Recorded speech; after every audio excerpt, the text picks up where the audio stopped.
और ये तुम्हारे लिए। वाओ वाओ भैया, दिस इज सो लवली। ये भी मेरे लिए है। तुम्हारे सिवाय और कोई यूज कर सकता है इसे? करेक्ट। और ये रहा तुम्हारा 19वां गिफ्ट।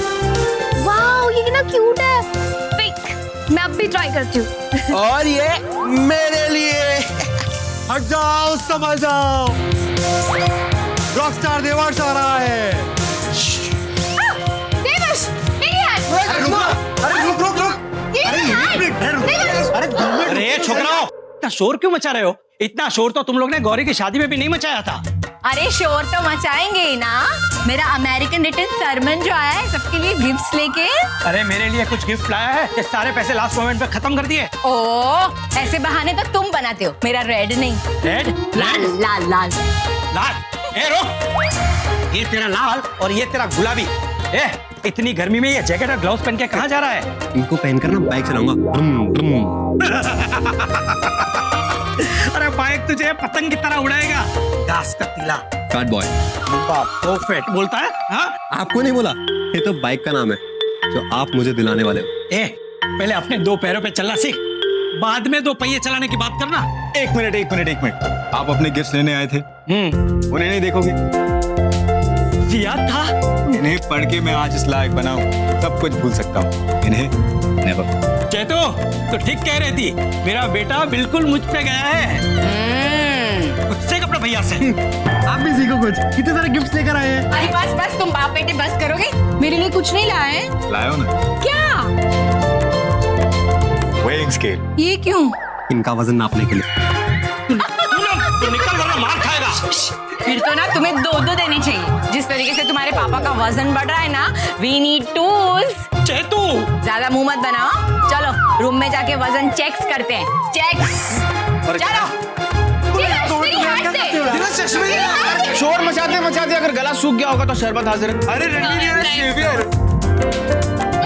अरे शरबत तो ले। शरबत चश्मे देना। अरे मेरे चश्मे दे। थैंक्स रणवीर।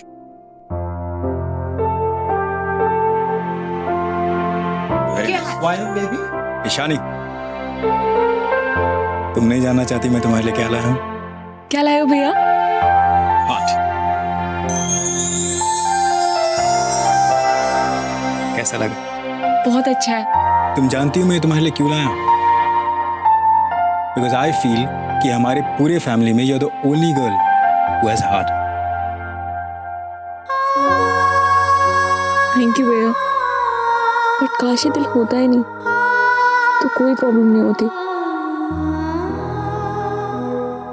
तुम जानती हो इस दुनिया में बहुत कम लोग हैं जो अपनी दिल की सुनते हैं, और तुम उन सब में से आ गए। हे रणवीर, इधर आ। मैं कुछ खाने को लाऊं? अरे वो सब बाद में, ये देख, पकड़, शूज लाया मैं तेरे लिए। क्या शूज? तू सारा दिन भाग भाग कर सबका काम करता रहता है, कभी अपने बारे में सोचता है? देख तेरे चप्पल। थैंक यू भैया। थैंक यू मुझे नहीं, थैंक यू ईशानी को। उसी ने मुझे फोन कर कर बोला कि तुझे शूज की बहुत जरूरत है। खुद के लिए उसने कुछ नहीं मांगा, पर कहा कि तेरे लिए शूज जरूर लाऊं। उसका दिल बहुत बड़ा। वैसे ये इतनी मायूस क्यों? हाँ, आज शाम को जो हुआ उसके लिए मैं बात करता हूँ उससे। थैंक यू भैया। जी, मैं कल आऊंगी, मुझे ईशानी के लिए कुछ नए कपड़े बनवाने। जी। कितना टाइम? जल्दी जल्दी करो। दादा एक पानी की बोतल देना। Thank you. एक मिनट, तुम्हारा वो कंगन का है जो तुम्हें चिराग की मम्मी ने दिया था? वो मैंने कमरे में रख दिया। उतार दिया? उतार दिया ना कंगन?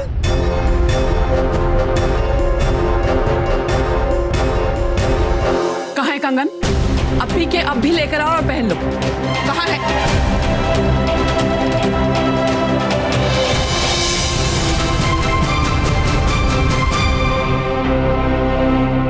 माँ, हर्षद ने तुम्हें 1 महीने का टाइम दिया, इसका मतलब ये नहीं कि मैं भी तुम्हें 1 महीना दूंगी सोचने के लिए।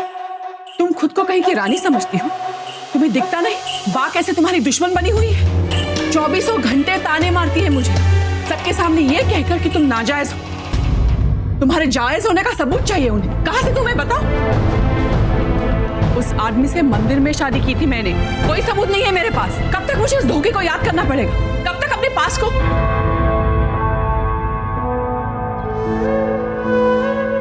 जानती है,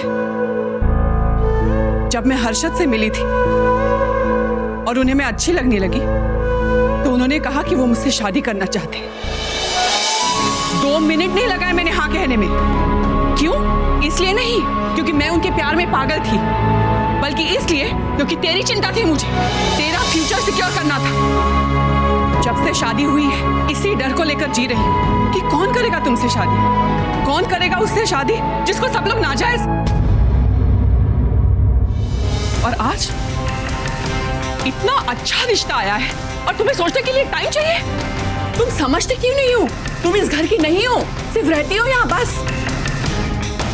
कोई भी लड़की चिराग से शादी करना चाहेगी। क्या है प्यार? क्या होता है प्यार? हाँ, वेट करती रहे प्यार का, जब चेहरे पे झुर्रियां पड़ जाएंगी ना तब। कोई सवाल नहीं किया उस लड़की ने, एक सवाल नहीं किया। कितने सवाल करते हैं लोग लड़की देखने से पहले। बाप कौन है, ब्लड ग्रुप क्या है, सबूत दिखाओ, क्या करता था, कहाँ था, सब कुछ पूछते हैं। बस इन्हीं सवालों का जवाब देती रहूंगी मैं, यही करती रहूंगी हमेशा, क्योंकि तुम्हें प्यार करके शादी करनी। वाह, उसे दिशा के लायक समझती है और मैं भी, लेकिन खुद को रोक के रखा है मैंने, क्योंकि उसने तुम्हें पसंद किया और तुम हो कि कहाँ जाऊं मैं, क्या करूं, कुछ समझ में नहीं आ रहा है। प्लीज आप गुस्सा मत हो, आप जो बोलोगे मैं वो करूंगी। आप चाहते हो ना मैं एक कंगन पहन लूं? लो लो पहन ली। माँ आप जिससे बोलोगे उससे शादी करूंगी। प्लीज माँ आप गुस्सा मत हो। पर माँ क्या आप खुश हो? 20 साल पहले आपने पापा से दूसरी शादी की। उस वक्त आपने अपने दिल की नहीं, अपने दिमाग की सुनी। माँ क्या आप अपने उस फैसले से खुश हो? मुझे पता है नहीं हो माँ, मुझे पता है मुझे पापा जैसा बनना है। उन्होंने हमेशा अपने दिल की सुनी है। उन्होंने उससे शादी की है जिससे वो बहुत प्यार करते हैं, भले वो और तुमसे उतना प्यार ना करती हो। बट माँ वो आज खुश हैं क्योंकि उन्होंने आपसे प्यार किया। मुझे पापा जैसा बनना है माँ, आप जैसा नहीं।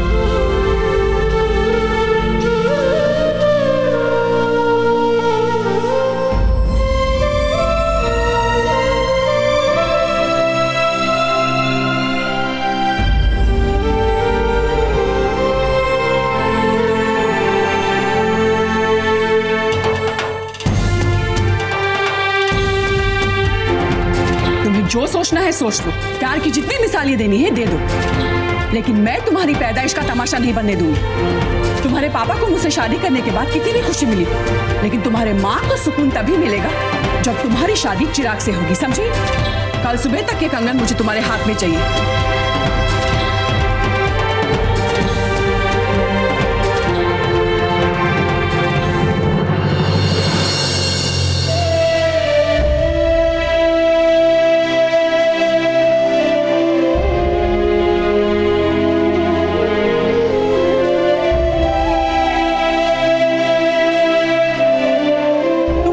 की रानी समझती हो? तुम्हें दिखता नहीं बा कैसे तुम्हारी दुश्मन बनी हुई है? तुम्हारे जायज होने का सबूत चाहिए उन्हें। कहां से तुम्हें बताओ? उस आदमी से मंदिर में शादी की थी मैंने, कोई सबूत नहीं है मेरे पास।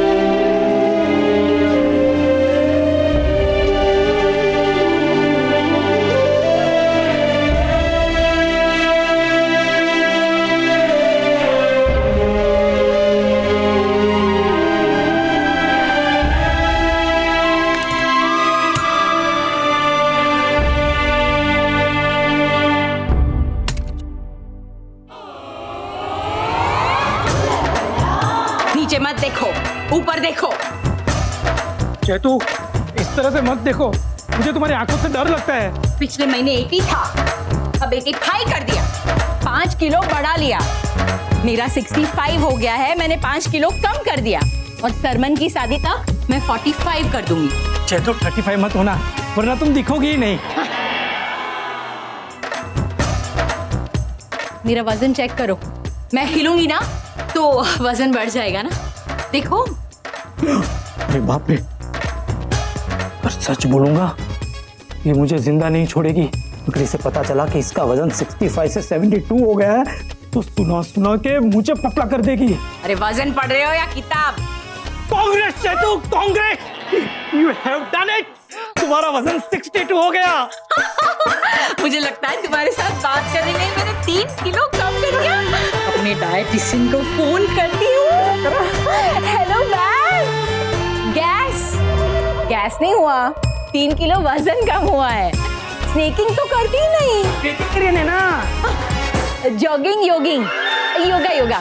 स्वीट ड्रीम्स, हाँ, गुड नाइट, हाँ, बाय। क्या चल रहा है यहाँ ये सब? कुछ नहीं। थोड़ी मेहनत करो और सरमन की शादी तक दुबले हो जाओ। मेरा 45 हो जाएगा ना, फिर किसी मोटे आदमी के साथ डांस नहीं करूंगी मैं। मोटा आदमी? मेरे तो सारे ब्लाउजेस मुझे ऑल्टर करवाने पड़ेंगे और मेरी पतली गर्दन और पतले आर्म्स के लिए लेटेस्ट डिजाइन की ज्वेलरी भी बनाऊंगी मैं। क्या है, देखा नहीं चिराग की मम्मी ने कितने सुंदर बैंगल्स दिए ईशानी को लेटेस्ट डिजाइन के। मैं ऐसे बैंगल्स पहनूंगी तो अपनी बहू को दिलवाऊंगी ना। पता है तुमसे नहीं होगा, पर मुझे ये भी पता है कि मुझे क्या करना है। What on?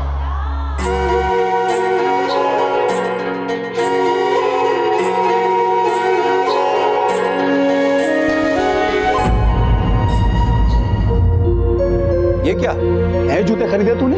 अरे तेरा दिमाग खराब हो गया है क्या? इतने महंगे जूते खरीदने की क्या जरूरत थी तुझे? बाबा ये तो अरे ये तो क्या, कम से कम ये 8-10 हजार रुपए के जूते होंगे। पैसे बचा नहीं सकता था? मैं तो तुझे होशियार समझता था। अपने लिए कपड़े नहीं खरीदता था तो मुझे लगता था कि तू पैसे जोड़ रहा है, पर अब समझ में आया कि तू पैसे क्यों जोड़ रहा था। अम्बा, अपने लायक बेटे को देख ले तू, इसे नए जूते पहनने का भूत सवार हुआ है। अरे लाड साहब बन गया है ये। मेरी बात तो सुनिए। अरे क्या बात सुनूं? तुझे पता है ना कि हम लोगों पर 1 लाख रुपए का कर्ज है। मैंने सोचा था कि तेरे और मेरे पैसे मिलाकर शायद 50,000 तक तो हो ही जाएंगे। कर्ज चूक जाएगा बाबा। अब मोटा बाबूजी से बात क्यों नहीं करते? वो हमारी मदद जरूर करेंगे। छोटा भाई तो बिना बोले पैसे दे देंगे मुझे, लेकिन पा इन्हीं पैसों को मेरी पगार से काटेगी और वो भी ब्याज के साथ। ऊपर से 100 गालियां सुनाएगी वो अलग। देखिए आप चिंता मत करिए, बा को कुछ पता नहीं लगेगा। मैं मोटा बाबूजी से बात करूंगा। तू बात नहीं करेगा उनसे।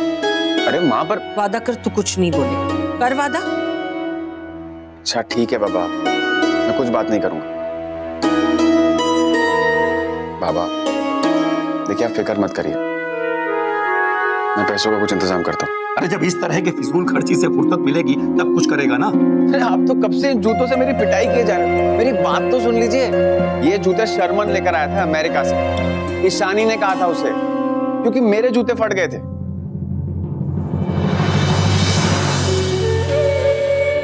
अरे बेटा, अगर कुछ देना ही था तो तुझे बख्शिश दे देते, कम से कम हमारा कुछ कर्ज तो हल्का होता।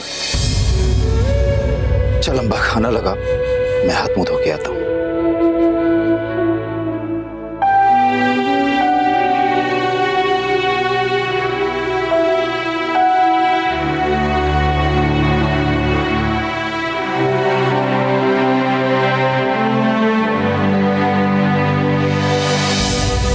मेरे तो समझ में नहीं आ रहा है चिराग कि तुमने मुझे उस ईशानी को सॉरी बोलने को क्यों कहा और क्यों इशारा किया कि मैं अपने कंगन उसे दे दूं।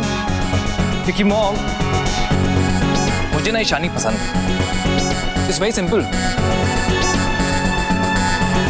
चिराग, तू पागल हो गया है? तुझे ईशानी कैसे पसंद आ सकती है? अरे वो फाल्गुनी की बेटी है, हर्षद भाई की सगी बेटी नहीं है। उसे उस घर से कुछ नहीं मिलने वाला। तुम गलत हो श्वेता, उसे उस घर से बहुत कुछ मिलने वाला है। दुनिया को अपना बड़प्पन दिखाने के लिए और ये दिखाने के लिए कि ईशानी को वो अपनी सगी बेटी से बढ़कर मानता है, वो अपना सब कुछ ईशानी को ही देगा। हर्षद को मैं 20 साल से जानता हूँ। बस एक बार ईशानी और चिराग की शादी हो जाए तो वो चिराग को अपने बेटे जैसा प्यार करेगा, क्योंकि चिराग ने सब कुछ जानते हुए कि ईशानी नाजायज औलाद है, शादी के लिए हाँ कर दिया। वेल डन मो बॉय, वेल डन। क्या दिमाग चलाया तूने। डैड, मैंने ये फैसला दिमाग से नहीं,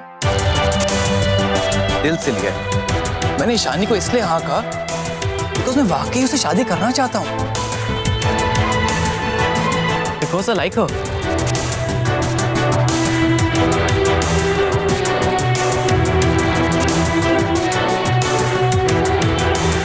पता नहीं उस ईशानी ने क्या जादू कर दिया है मेरे बेटे पर।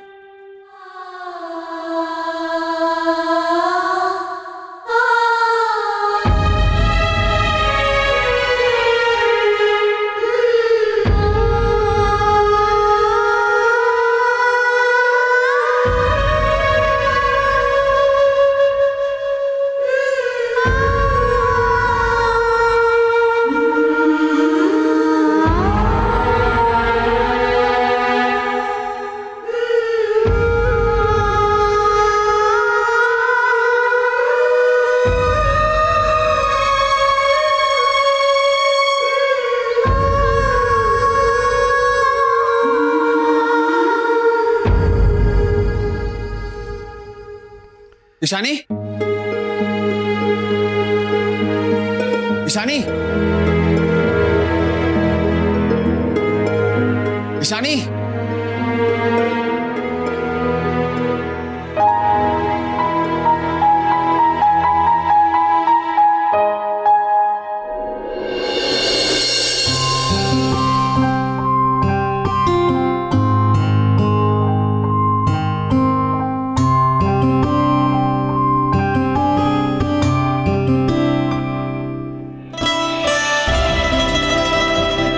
अरे ईशानी, तुम यहाँ क्या कर रही हो? अब वो मैं स्टोर बुक्स पढ़ने आई थी। यहाँ स्टोर रूम में? हाँ, मम्मी ने मुझे पापा के साथ ऑर्फनेज नहीं जाने दिया, तो मेरा मूड खराब हो गया। और जब मेरा मूड खराब होता है तो मैं स्टोर रूम में बुक्स पढ़ने आ जाती हूँ। वैसे तुम यहाँ क्या करने आए थे? पता है, मोटा बाबूजी ने मुझे स्कूल भेजने की तैयारी की है। मैं देखने आया था ये किताबें कैसी होती हैं, और यहाँ तो किताबों के साथ तुम भी दिख गई। मतलब जब तुम कहीं नहीं मिलोगी तुम यहीं होगी। हाँ, लेकिन ये सीक्रेट किसी को बताना मत कि जब मैं उदास हो जाती हूँ तो घर वालों से छुपकर या बुक्स पढ़ने आ जाती हूँ। और तुम मुझसे कैसे छुपोगी?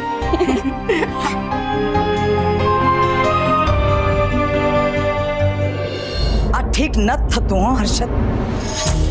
ईशानी का वो ड्राइवर के बेटे रणवीर से मिलना जुलना अपने घर के शान के खिलाफ है। वैसे वो भी किसी नौकर की बेटी होगी, लेकिन हमारे घर के नौकरों से ज्यादा दोस्ती करेगी ने, वो मुझे पसंद नहीं है। बोल दिया तेरे को।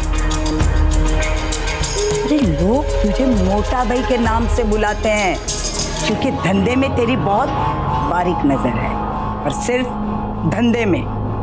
स्टॉक मार्केट की तुझे पहचान है, इंसानों की नहीं, क्योंकि तू दिल से सोचता है ने, और दिल से वो सोचता है जिसका दिमाग काम नहीं करता।